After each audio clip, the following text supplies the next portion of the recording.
tous, donc bienvenue pour ce webinaire de restitution donc, des résultats régionaux de la campagne Choisir avec soin donc pour la région des Hauts-de-France. Merci aux gériatres en région, le Dr Buscar, le Dr Deschasses, le Dr Marquand et le Dr Boutala d'être présents avec nous aujourd'hui et de nous présenter du coup chaque indicateur. Alors, vous voyez bien le PowerPoint qui est affiché à l'écran? Oui. Oui, parfait. Alors, juste avant de commencer, quelques consignes. Merci de couper vos micros, c'est pour éviter toute interférence, mais laissez si possible vos caméras allumées pour que voilà, c'est plus sympa de parler à des personnes qu'à des écrans noirs. Si vous souhaitez prendre la parole, il y a la petite main levée tout en haut. Donc, levez la main dans Teams ou vous pouvez inscrire votre question dans les discussions en ligne. Ma collègue Noël a mis déjà un petit mot de bienvenue, donc n'hésitez pas à poser vos questions via le chat. Le support, du coup, vous sera envoyé par mail et il y a un replay qui sera disponible. Alors, merci tout d'abord à tous les établissements de la région d'avoir participé à cette campagne. C'est la première fois qu'on organise cette campagne en région de France. Juste pour un petit rappel, donc c'est la campagne Choosing Wisely, donc choisir avec soin. C'est une campagne qui est née aux États-Unis en 2012 pour améliorer du coup la pertinence des soins. C'est à l'initiative de la Société savante de médecine interne aux États-Unis et suite à sa prise de position en 2002. Donc, l'idée, c'était d'identifier par spécialité 5 prescriptions pour lesquelles la balance bénéfice-risque doit être évaluée avec soin et le risque de non-pertinence est réel. Aujourd'hui, la campagne, elle existe dans plus de 30 pays et engage plus de 80 sociétés savantes dans le monde. Au niveau des participants à la campagne, donc on a eu 24 établissements qui ont participé à la campagne Choisir avec soin sur les 31 inscrits initialement et au total 42 services. Donc on a fait une petite répartition des services participants. Donc on a eu 13 MCO, 13 SMR, 12 EHPAD et 4 USLD. Donc on a une proportion de 38% d'EHPAD ou USLD. Donc, c'est des établissements qui se sont évalués sur au moins une recommandation. C'est vrai que les établissements pouvaient choisir, n'étaient pas obligés de s'évaluer sur toutes les recommandations, mais voilà, c'est sur au moins une recommandation. À savoir que du coup, les recommandations restent en ligne, restent disponibles sur notre plateforme. Si vous souhaitez, elles seront à disposition si vous souhaitez vous évaluer. J'ai quelques établissements où la période ne correspondait pas et souhaitaient le faire plus tard. Donc, ce ne sera pas du coup via la campagne régionale, mais vous pouvez toujours avoir accès aux enquêtes. Donc, les recommandations choisies pour l'analyse des pratiques. Donc, en moyenne, les services ont choisi de s'évaluer sur environ 3 recommandations, avec une répartition des recommandations choisies tous secteurs confondus. Donc, en premier, on a l'IPP à 29%. En deuxième, les benzodiazépines à 22%. En troisième, BU, ECBU, donc l'analyse d'urine à 19%. Ensuite, les antipsychotiques à 16%. Et décision partagée, donc là, c'était via les représentants des usagers à 14%. Donc, il y a pas mal d'établissements qui s'étaient engagés sur la 5e, la décision partagée, mais qui en fait ont dû décliner par manque de moyens, surtout de représentants des usagers formés à la démarche. Donc voilà, sachez que si vous le souhaitez, ça reste disponible sur notre plateforme. Et donc voilà, pour vous faire un petit peu un petit graphique pour vous montrer, voilà, les EHPAD ont essentiellement choisi la reco IPP, USLD c'était IPP également, MCO EPP, et SMR c'était plutôt benzo et bandelette urinaire. Avec IPP aussi pas très loin.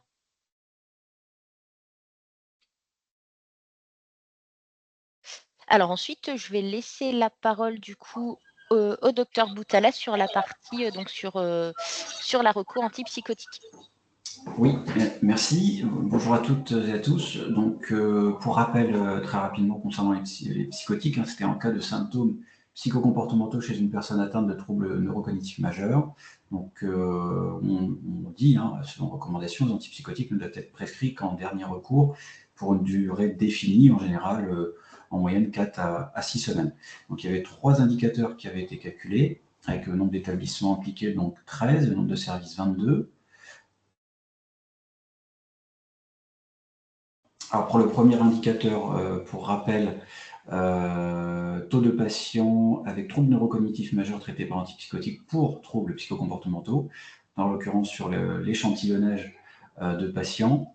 Donc, il y en avait 33,74%, avec un âge moyen à 86,53 ans, où on a un peu des extrêmes hein, sur le graphique, où là, le nombre de structures selon taux de patients traités, donc là, 0,10%, avec un extrême, 3 établissements, donc avec, puis je compte en même temps 90, jusqu'à 4 établissements, où là, la plupart des patients étaient traités par psychotiques, antipsychotiques.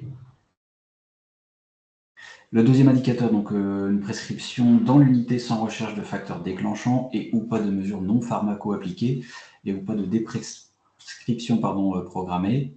Donc là, c'est à hauteur de 100%. Pardon.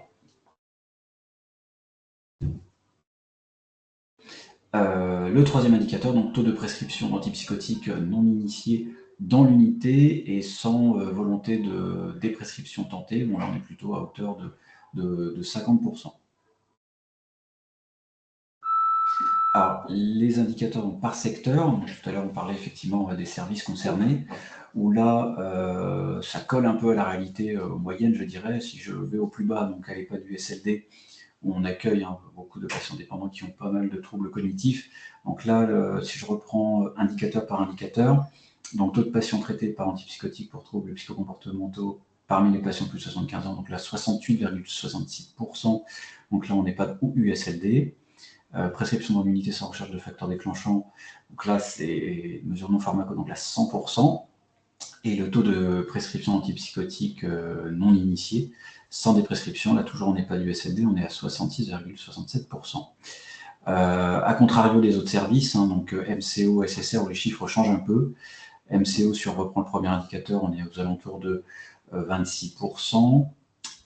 Prescription dans l'unité sans recherche de facteurs déclenchants, donc là 0%. Là, il y a quand même une démarche de soins qui est faite. Et le taux de prescription antipsychotique non initié dans l'unité sans des prescriptions, là 66%. Tandis qu'en SSR, bon, on a des chiffres qui effectivement changent beaucoup comparé aux autres services. Donc là, SSR, taux de patients qui en sont traités avec troubles neurocognitifs, 15,96%. Donc on voit bien que là, on est sur un temps de soins et une unité qui paraît un petit peu plus adaptée, entre guillemets, si on réfléchit en moyens humains et de structure. Prescription dans l'unité sans recherche de facteurs déclenchants, là, on est plutôt à 40%. Avec taux de prescription antipsychotique non initié sans des prescriptions, là, on est à 11%. Donc on voit bien là que si on réfléchit en termes de moyens, encore une fois, on voit que les choses sont un petit peu plus réfléchies peut-être. Et là, bon, je ne vais pas forcément revenir dans les détails parce que je vous ai dit les chiffres principaux, globaux et par service. Je pense qu'on peut passer. Ouais. On t'entend pas loin. Pardon, ouais, c'était juste à titre indicatif où en fait on vous a remis le logigramme comme le diapo vous sera transmis. Voilà, si vous souhaitez aller voir plus dans le détail, ouais, vous pourrez avoir à dispo le logigramme. Alors ensuite, on passe à la partie benzodiazépine et c'est, je pense, le docteur Buscar. Bonjour, vous m'entendez bien? Merci. Vous m'entendez bien? Oui. Oui, oui, parfait. Super. Donc, pour les anxiolytiques ou hypnotiques, dans le travail qu'on avait fait au niveau national avec Julie Voisine, on s'était vraiment dit indicateur pour que ce soit simple. C'est possible de couper le micro du docteur. Ah, super. Merci. Je reprends. Oui, donc des indicateurs simples, dans l'idée que si on a des benzos et apparentés hypnotiques depuis plus de 3 mois, idéalement, il faut essayer de lancer la déprescription. Donc, 2 indicateurs, c'est combien ils sont exposés, combien on a tenté les choses. Il y a eu 18 établissements pour 32 services. La positive suivante. Et pour le premier indicateur, eh bien, globalement, 1 sur 2. On n'est pas très surpris. La répartition, on le voit, est assez homogène.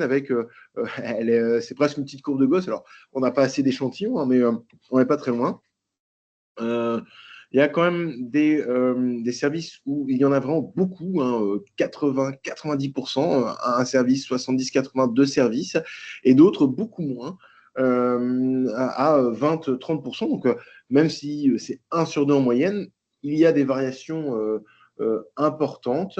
Et quand j'avais regardé les structures, en fait, je n'ai pas les services qu'il y a derrière, plutôt les structures, et ça varie assez entre les structures petites ou moyennes.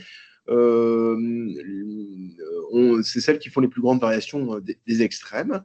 En sachant que moi, j'ai eu un retour des médecins du service qui disent, ouais, mais il y a des benzos, il y a pas mal de si besoins, qui ne veulent pas dire que c'est donné tous les jours. Alors, ça reste une prescription, mais en effet, c'est quelque chose qu'on n'avait pas anticipé. Donc, il y a peut-être dans ce qui tire ici vers le haut, parfois des prescriptions si besoin qui traînent. Nous, on sait que j'en fais la chasse quand je tourne, les responsables des services également, mais il y a parfois des internes qui laissent traîner des si besoins qui étaient pertinents les 2 premiers jours en MCO, qui ne le sont plus, ou en EHPAD, c'était pertinent à un moment parce que ça allait moins bien, et puis on oublie de l'enlever. Donc voilà. Petit retour. Mais 1 sur 2, ça donne l'ampleur du travail qu'il y a derrière. Et la diapositive suivante. Le taux de patients qui ont des benzos à plus de 3 mois sans des prescriptions, parce que juste avant, on a eu les personnes exposées aux benzos. Et là, ceux qui n'ont pas des prescriptions tentées, ben là, c'est 2 tiers. Et encore avec une variation importante. Il y a un centre, hein, j'ai été regarder les chiffres, a priori, ils essayent chez tout le monde. Donc, benzo, on essaye de les prescrire. Ok, alors je n'arrive pas à savoir quel service c'est derrière, mais voilà, ça témoigne probablement d'une stratégie obsessionnelle pour y arriver, parce qu'on sait que dans la littérature, et puis que c'est jamais fait, et que globalement, c'est pas possible parce qu'il y en a une paire, on n'arrivera jamais à les enlever. Mais surtout, on voit que, hormis ce qu'on peut appeler un outlier, un individu exceptionnel, quand même, ça varie très, très significativement entre, on va dire, allez, 30% et 100%. Donc, il y a des centres qui voilà, n'envisagent jamais la déprescription. Et d'autres où on sent que c'est quand même bien implanté dans les cultures, avec au moins la moitié, voire plus, chez qui on entend. Donc, qu'est-ce que ça dit? Les 2 messages, c'est 1, on s'y attendait, mais on le confirme, c'est quelque chose d'hyper courant en gériatrie. Et 2, eh bien, les variations de la pratique de la déprescription, enfin d'initier la démarche de déprescription, c'est des questions de stratégie, parce que là, ça ne peut pas juste être c'est des pratiques individuelles, c'est des questions de stratégie des services concernés. Est-ce que systématiquement s'y attaque ou pas? Les MCO, oui, ça change un petit peu, mais pas énormément. On voit que au plus on va en EHPAD USLD, au plus on en a un, et au moins on tente les déprescriptions. Ça me sauve un petit peu. La dernière slide, c'était l'arbre, je pense. Ouais, l'arbre, juste pour dire, on est beaucoup plus sur des benzos que des hypnotiques. Il y a quand même pas mal d'associations. Et juste pour dire aussi, les plus de 3 mois, donc c'est pas la moitié, hein, c'est 1/3 de la population, enfin c'est 35% de la population qui a des benzos de plus de 3 mois. Donc voilà, il y a un petit hiatus entre le premier chiffre qui dit il y a 50% qui sont exposés aux benzos. Ceux qui sont exposés aux benzos de plus de 3 mois, c'est 35-36%. Voilà. Merci beaucoup, docteur Boscar. Alors ensuite, on passe à la partie BUEC-BU, analyse d'urine, et il me semble que c'est le docteur Deschasses. Oui, bonjour à tous. J'espère que vous m'entendez bien. Vous m'entendez? Oui. Oui, parfait. Vous ne me verrez pas par contre parce que le firewall de l'hôpital est un peu trop agressif pour la webcam. Donc je vais vous parler effectivement des résultats sur les explorations urinaires et l'usage des antibiotiques. On a 14 établissements qui ont répondu et ça nous fait 24 services pour un total d'un peu plus de 750 patients. Diapo suivante. Alors là, il y a une petite coquille, hein, c'est pas 21% pour 31 sur 741, c'est pas 141, c'est 741, donc ça fait un Ah oui, résultat pardon. Pardon. Ah, oh, c'est pas grave, je le corrige directement. Donc, c'est un résultat inférieur à 5%. Donc, on a moins de 5% de patients qui ont une BU ou un ECBU non pertinent qui a été réalisé. Si on regarde par centre, on voit qu'effectivement, la majorité des centres ont quasiment pas ou très peu d'examens d'urine non pertinents réalisés. Et puis après, ça s'étale gentiment jusqu'à 100%, mais ça, c'est probablement un centre qui n'avait que très, très peu d'examens et donc tous ces examens étaient peu pertinent. Diapo suivante. Alors, si on regarde par rapport au nombre d'antibiotiques, c'est pareil, ça fait 30%, 29%, mais il y a que, alors c'est pas 3, hein, c'est 9 patients sur 31 analyses non pertinentes qui ont reçu un traitement antibiotique. Donc, si on reprend de manière plus globale, sur 750 patients environ, on a eu 9 traitements antibiotiques qui étaient mis qui n'étaient ni pertinents et qui n'avaient pas de BU ni de CBU prescrits de manière pertinente. Donc, c'est assez peu, ce qui est un résultat qui est très encourageant. Alors, diapo suivante, si on regarde plus par secteur, bon, la non-pertinence est rétablie de manière assez homogène entre les MCO, les SMR et EHPAD USLD. Environ 20 à 25% des patients de plus de 75 ans ont eu une BU, une CBU non pertinent. Et si on regarde les traitements antibiotiques, alors c'est par rapport au nombre de CBU et BU non pertinentes, on a quand même un très faible volume, hein. On n'a que 9 patients qui ont eu une antibiothérapie après ces examens non pertinents. Et diapo suivante, alors là, c'est le logigramme qui représente toutes les données. Donc, je pense que la donnée principale, c'est vraiment ça, c'est que sur les 400 plus 350 patients, au final, on a eu que 29 29 plus 2 patients qui ont eu un ECBU et une BU non pertinente. Et sur ces donc 31 patients, on n'a finalement que 9 patients qui ont un traitement antibiotique. Donc, c'est des résultats qui sont déjà qui montrent une pratique de très bonne qualité, qui sont très encourageants. Et j'espère qu'on fera encore mieux l'année prochaine. Voilà.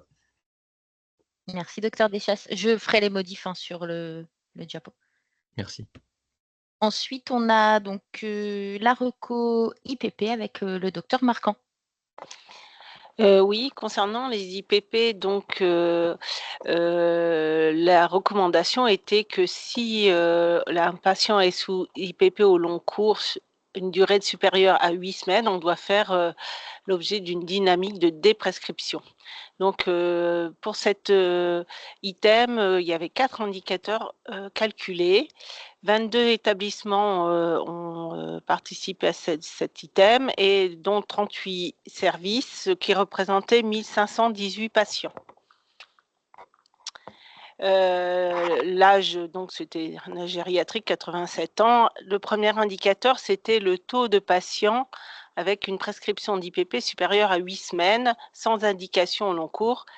Donc, on avait 381 patients, ce qui représentait 64%. Alors, on voit qu'il y a quand même beaucoup de services où il y a un grand nombre de patients sous IPP. Par contre, au niveau du dosage, le taux de patients avec des prescriptions qui avaient une posologie inadaptée était faible. Donc, en général, les patients sont au long cours sous IPP, mais avec des doses qui sont adaptées. Le troisième indicateur, donc, c'était l'association des deux anomalies, c'est-à-dire une prescription supérieure à 8 semaines, sans indication au long cours, avec une posologie inadaptée. Ça représentait quand même 74 patients, mais cela vient du fait que les patients soient traités pour une durée trop longue, plus que pour une posologie inadaptée. Et enfin, le dernier indicateur, le taux de déprescription non envisagée, alors que absence d'indication au long cours, on voit qu'il y a quand même beaucoup de services où, en fait, il n'y a pas de déprescription envisagée. Ça représente 85%. On voit que quelques services ont des patients qui sont soit pas traités, soit ont bien envisagé de diminuer ou arrêter le traitement. Mais ils sont assez rares. Donc pour ce graphique-là, au niveau de la répartition, on voit que c'est assez homogène. Plus on est en EHPAD, plus on a de risques d'être sous IPP depuis plus de 8 semaines et que la prescription ne soit pas réévaluée. On voit qu'au niveau des posologies, elles sont à peu près adaptées dans 90% des cas, que ce soit en court séjour, SSR ou en EHPAD. Donc au niveau du graphique, du logigramme, on remarque, en dernier item que souvent la difficulté, c'est que ce traitement n'est pas réévalué. Pour 72% des cas, c'est la raison pour laquelle le traitement n'a pas été modifié.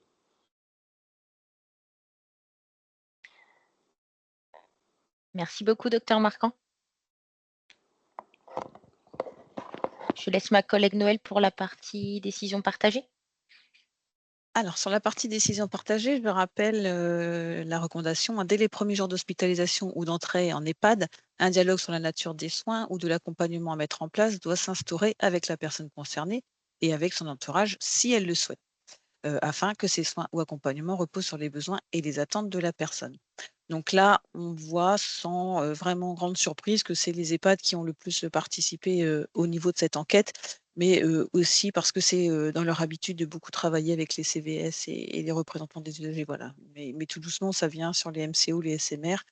Voilà, les patients traceurs, toute cette certification arrive maintenant vers le MCO et du coup, ça va, on pense, évoluer aussi de ce côté-là.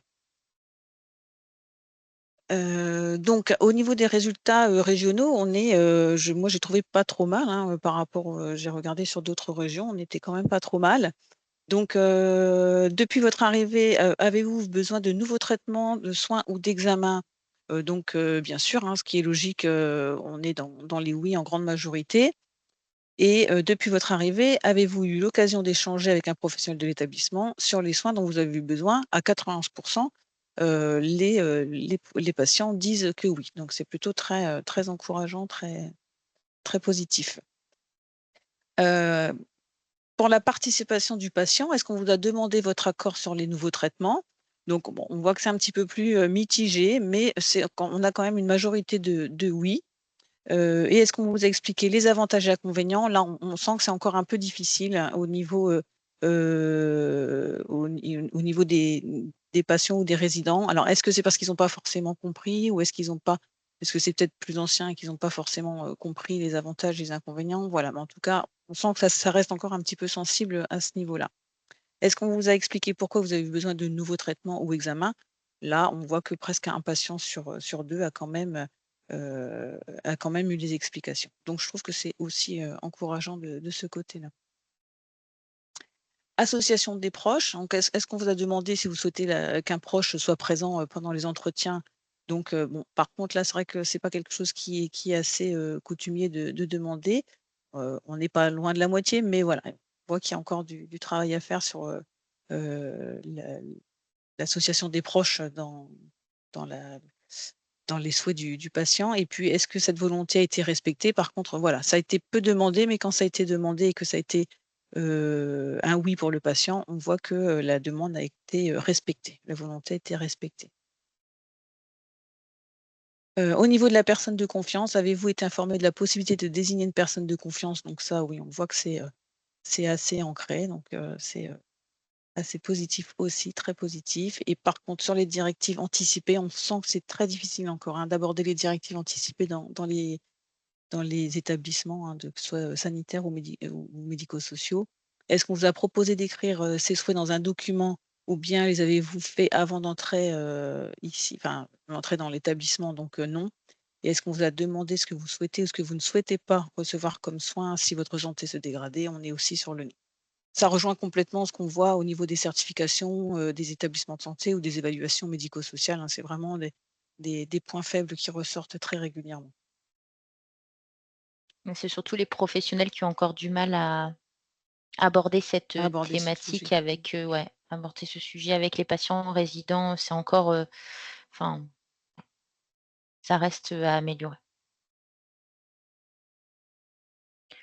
Alors ensuite, on souhaitait vous présenter la boîte à outils. Donc choisir avec soin. Je laisse peut-être la main aux médecins, docteur Boutala, docteur Marquand, docteur Bescar et docteur Deschasses. Si vous souhaitez voilà, expliquer chacun de ces outils, les outils seront sur le site de la SFGG. Donc voilà, c'est juste peut-être chacun d'entre vous peut-être prendre, indiquer un petit peu les outils disponibles en fonction de la reco que vous avez présentée. Oui, bon, on peut commencer de façon par l'antipsychotique, ça va suivre. Alors de ce fait, là, c'était en 3 points. Donc, tout d'abord, on reprenait les indications du traitement, qui étaient bien évidemment remettre en question pour la déprescription. En l'occurrence, bon, il y a une indication qui est toujours pertinente, trouble psychocomportemental dans le cadre de troubles cognitifs, mais cette fois-ci avec un traitement de 3 mois, et des symptômes a priori contrôlés. Un motif qu'on n'aime pas voir, d'avoir un antipsychotique pour une insomnie, et des fois des indications indéterminées, ou alors un peu oubliées dans son motif, notamment comme on peut voir, selon tous les chiffres qu'on a pu voir sur les différents traitements à déprescrire en EHPAD. Donc, et je reviens aussi sur une autre indication psychiatrique, dans un contexte de schizophrénie vieillissante, psychose hallucinatoire, là aussi, donc chez nos personnes âgées, sur diagnostic assez rare, trouble bipolaire, où là, le traitement peut ne pas avoir été remis en question de très très longue date. Là, il est noté sur l'algorithme de réflexion dans cet outil de prendre un avis psychiatrique si une déprescription est envisagée. Après, on peut prendre quand même la mesure du trouble psychiatrique s'il est vraiment très quiescent. On a un patient, un résident très calme, peut quand même prendre la peine de diminuer très progressivement un traitement antipsychotique quand même. Surtout si on est sur des signes négatifs dans l'indication psychiatrique.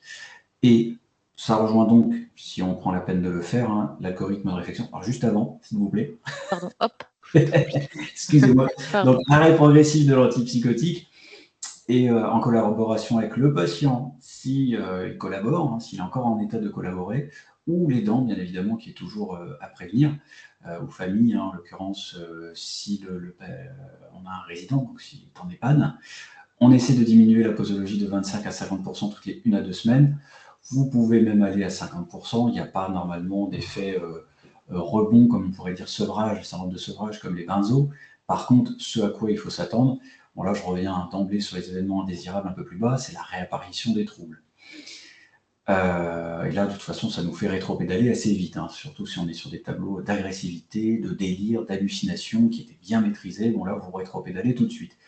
Par contre, l'idée des patients agités, agressifs, sans motif, en tout cas sans substrat délirant, on essaie vraiment de diminuer petit à petit, 50%. Vous pouvez y aller. Surveillance toutes les 1 à 2 semaines durant la décroissance. Bénéfice attendu, forcément, on améliore la vigilance. Et là, vous allez voir tout de suite, la marche, symptômes extra-pyramidaux, ça va se voir tout de suite. Donc, c'est vraiment ça le bénéfice qu'on en attend. En cas de réapparition des insomnies, alors là oui, sur le motif indication insomnie, donc là c'est surtout les mesures non médicamenteuses, règles hygiéno-diététiques, etc. Limiter les siestes. Ça, on va revenir sur les benzos. Mais ça va être surtout des mesures non médicamenteuses à appliquer. Par contre, en cas de réapparition des troubles psychocomportementaux, là, ce qu'on aime bien dire, c'est vraiment éliminer un facteur médical explicatif. Ça peut être une coprescription qui n'est pas bonne. Je pense par exemple des corticos, je pense morphiniques qui peuvent être très iatrogènes. Ça peut être l'environnement aussi, ça peut tout simplement ne pas lui correspondre. Et aussi, en plus d'évoquer tout ce qui est facteur médical, non médical, c'est envisager des interventions non médicamenteuses avant toute cette escalade thérapeutique médicamenteuse antipsychotique. Et donc, si vraiment échec des mesures non médicamenteuses, donc envisager des retour à des doses antérieures par palier. Donc, donc on ne revient pas sur des doses trop importantes avec une hétérogénie qu'on veut à tout prix éviter. On peut passer si vous voulez. Là, il y avait un algorithme de réflexion aussi, l'outil en cas de récidive des troubles psychocomportementaux, donc la recherche, je dis juste avant, cause somatique sensorielle iatrogène, analyse des symptômes observés et cotation par le NPI. On peut s'aider du NPI pour, surtout quand il y a une pluralité de symptômes psychocomportementaux, c'est de savoir quel est celui qui est dominant, celui qui est handicapant dans la prise en charge. Et on va essayer d'y aller vraiment doucement dans la thérapeutique non médicamenteuse d'abord, et médicamenteuse s'il le faut, antipsychotique, mais là on y va encore une fois par palier. Là je ne reviens pas en détail, mais vous reverrez dans ce premier encadré à gauche qu'il y a quand même, et je pense que les personnes qui nous écoutent aujourd'hui savent qu'il y a pas mal de thérapies non médicamenteuses qui peuvent être appliquées ou non, bien évidemment en fonction de nos moyens humains, non humains, matériels. Ça, bien évidemment, on essaie de s'adapter au mieux en évitant l'escalade thérapeutique médicamenteuse. Et à droite, donc recommandations dans la prise en soin des symptômes psychocomportementaux dans les maladies neurocognitives. Donc là, on vous donnait un lien sur les approches pharmacologiques qui sont sorties il n'y a pas très très longtemps. C'est vraiment très exhaustif, donc diagnostic par diagnostic de troubles neurocognitifs et symptômes par symptômes aussi dans les troubles cognitifs mentionnés. C'est vraiment très intéressant. Notamment, je prends l'exemple des troubles frontaux, les démences lobaires frontotemporales, où là, on va éviter, dans la mesure du possible, les antipsychotiques. On y va assez facilement, notamment quand les patients sont très impulsifs. On peut essayer de réfléchir à un autre arsenal thérapeutique qu'on maîtrise un petit peu mieux et qui est un petit peu moins iatrogène. Si c'est des troubles du comportement, donc auto-hétéroagressivité, hallucination et délire envahissant, donc là, effectivement, antipsychotique, on essaye de trouver la dose minimale efficace. S'il faut, si on a atteint, entre guillemets, un maximum de tolérance, on rétropédale et on revient à une dose minimale efficace, et pour une durée minimale. Donc 4 à 6 semaines en général, on essaie de remettre en question au bout de ce délai, après, bien évidemment, l'échec des mesures non médicamenteuses. Et pour une déprescription des antipsychotiques, je dirais mieux écrite, là je vous le présente assez vite, on a quand même un guide pratique clinique fondé sur des données quand même un peu plus probantes. Voilà ce que je pouvais vous dire sur les outils normalement. Merci beaucoup. Merci à vous. Alors ensuite, ce sont les outils benzo. Je laisse peut-être le docteur Buscar. Oui, pour les benzos, on a mis les ressources disponibles qui sont plutôt bien faites, en sachant que l'idée, malgré tout, il faut quand même prendre un tout petit peu le temps de les lire. Et ici, on a d'abord mis la question du sommeil, parce que dans les benzo-hypnotiques, il y a aussi la dimension sommeil, en sachant que le site de la HAS, là, pour le coup, est vraiment bien fait. Il y a un topic exprès chez les sujets âgés. Alors, on sent que c'est le sujet âgé qui n'est pas en gériatrie. Donc, voilà, c'est peut-être pas ce qu'on a. Forcément, la HAS vise la population la plus large.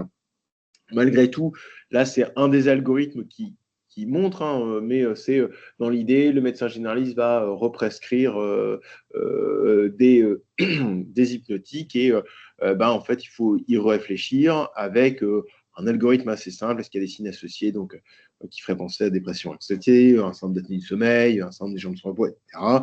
Où il n'y en a pas, on fait un agenda du sommeil, on fait machin, on s'entretient, on donne des conseils, et puis on revérifie. C'est juste pour dire, franchement, ça va vite d'aller sur le site, de télécharger 2 documents, de se remettre à jour sur le syndrome des jambes sans repos. Parfois, on est à jour, parfois pas 100%.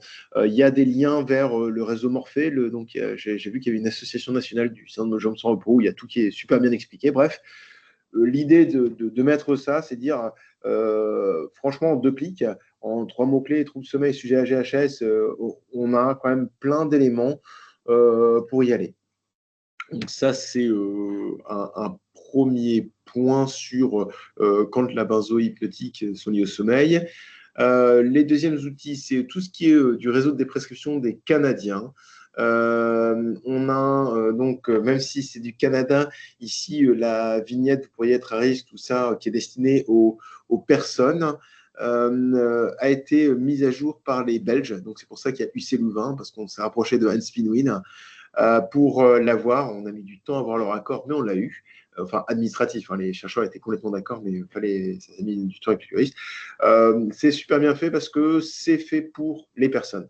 C'est-à-dire, si on veut sensibiliser les aidants, les personnes, leur entourage à ça, il y a un petit livret super bien fait qui a été co-construit avec les personnes âgées, avec un bon langage en disant voilà, ça vaut le coup d'arrêter.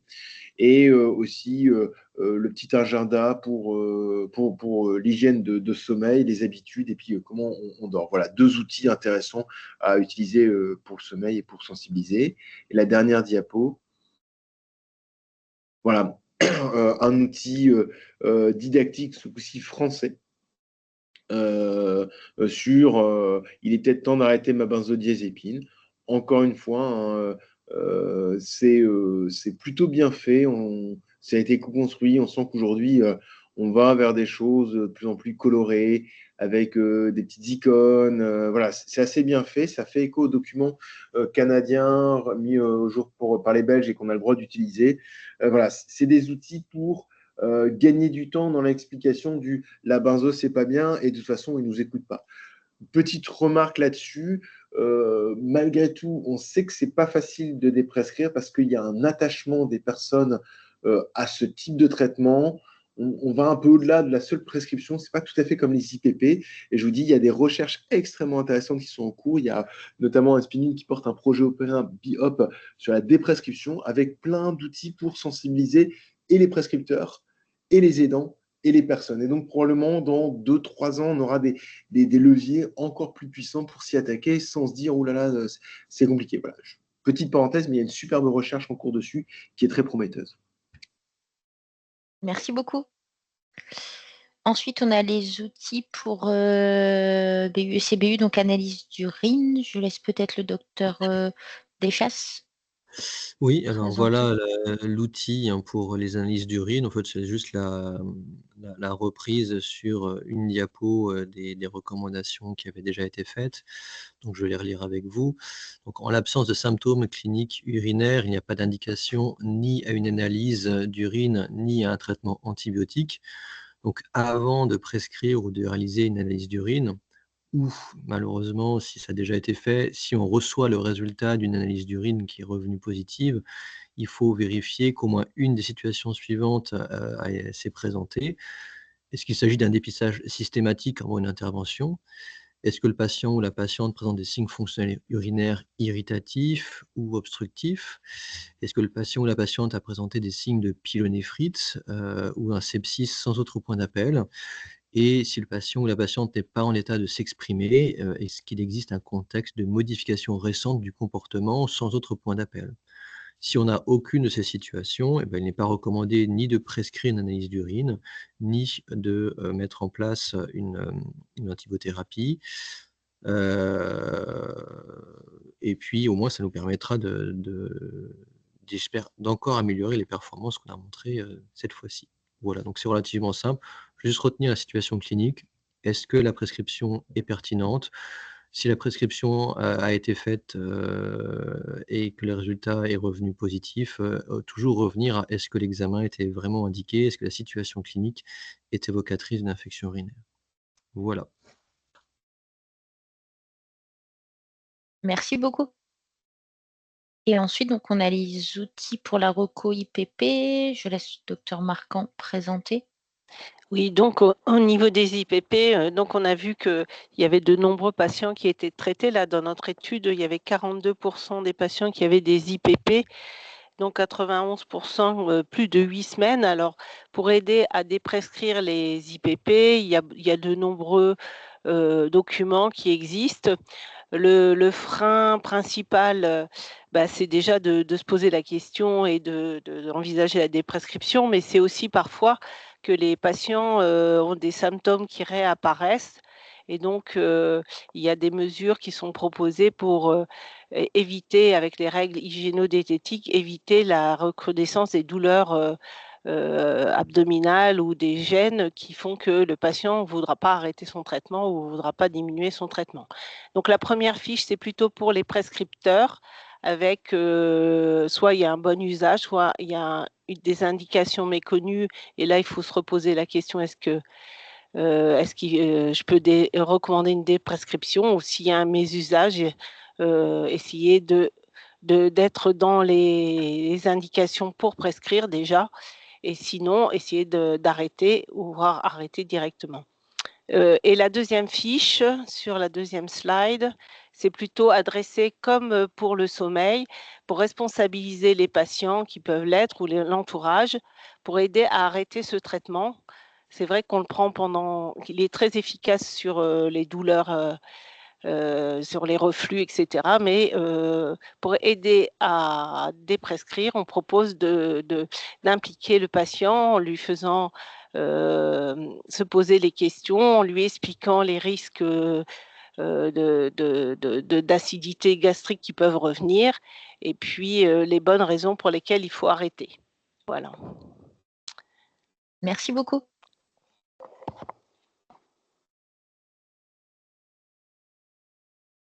Alors, concernant les outils pour la décision partagée, nous, on vous redonne un petit peu ce qui existe au niveau de la HAS sur les documents faire dire ou alors il y en a deux, mais donc le premier c'est faire dire, hein, c'est comment le médecin ou le soignant peut au cours de la conversation s'assurer que le patient a compris ce qu'on lui a expliqué, le patient ou le résident. Voilà, donc ça redonne un petit peu quelques petits conseils pour mener l'entretien, que ce soit au niveau de la consultation, au niveau de la visite en chambre, etc. Voilà, comment voilà, c'est plutôt des outils pour les professionnels de santé.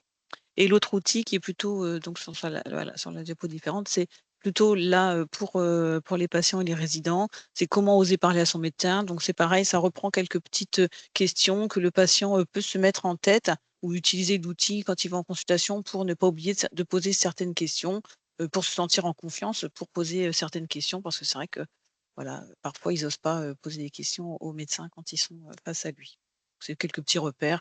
Est-ce qu'il faudra que j'arrête certains médicaments? À quoi va servir l'examen? Est-ce qu'il faudra que je sois à jeun? Enfin voilà, c'est des petites questions toutes bêtes, mais qui peuvent aider le patient ou le résident, à se préparer à sa consultation, sa rencontre avec le médecin. Et puis le troisième outil, alors ça c'est un outil qui a été, fait, hein, qui existe et c'est l'association JALMAV en fait, hein, qui a produit cet outil. Alors il n'est pas gratuit, hein, bien sûr, mais vous pouvez le commander et c'est vraiment pour aider les professionnels pardon,